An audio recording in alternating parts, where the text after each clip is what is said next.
We're at the exhibit space here in the National Airline History Museum at Wheeler Airport. All this got started back in the 1980s with the Save a Connie Foundation, where they literally went out, found an old Constellation in Arizona, rebuilt it, and got it back in the air. And since then, they've been adding more aircraft, other memorabilia, and fashioned an impressive space at Hangar 9 that can also be used for events and receptions. No doubt about it, TWA was a big part of our local history.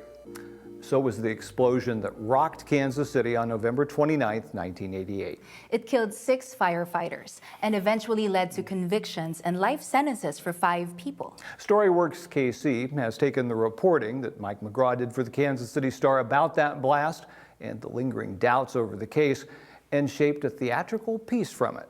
Justice in the Embers starts this weekend at the Living Room, and each staging will be followed by a talkback session to generate audience participation. Here's a look at some of the key individuals in this unique blend of theater and investigative journalism. Pumper 4-1, please answer. So StoryWorks Kansas City, it focuses on the aftermath of the 1988 explosion that happened in the Marlboro district and killed 6 firefighters. It was a terrible, terrible tragedy. And the 5 people that were convicted. Not knowing that if something will happen and maybe they won't make it out. You know, it is definitely Kansas City's Where Were You When, and everyone has feelings about it. It is a very, very, I think, sensitive subject, and you know, but I think that's one of the really great things about theater and the collaborative nature and just the audience artistic aesthetic and that joining. I think like these are the issues that we as theater artists and audience can approach. I want to draw attention to this case because I've always thought there's something wrong. I don't know exactly what it is, but there's definitely something wrong here.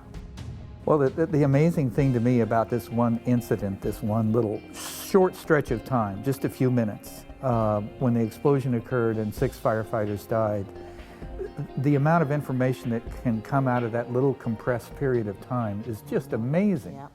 Yeah. The trial transcript itself is 4,000 pages long. It's been both challenging and great having all this source material to work from.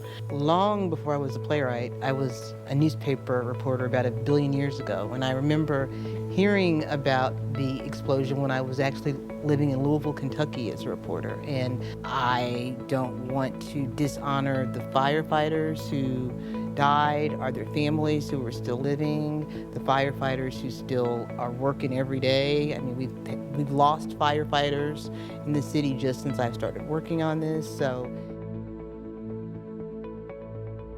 The play will change, and it could even change after the show has opened, depending on your reporting. And then we bring in the talkbacks, and people from the community become directly involved in the play by joining us in conversation afterward, and that can also influence the play that we're presenting. Because it is sort of this real-time thing, it allows you to, at the end of the night, have a question that may not be relevant tomorrow because something will be different in the reporting tomorrow. And so that the performance you're seeing is so unique in that it could only exist in this moment based on where we are with the reporting and where we are with this case. It's going to be some interesting conversation, and you know, certainly here at the Living Room, we've never been a theater that, you know, is afraid of pushing the envelope a little farther maybe than we want to, in the hopes of starting conversation. We look for everything, you know, every production that we do here, every play that we present, we focus in on and look for universalities. This is our criminal justice system, you know, it's one of the most current things that we could be really delving into is what happens, what is justice?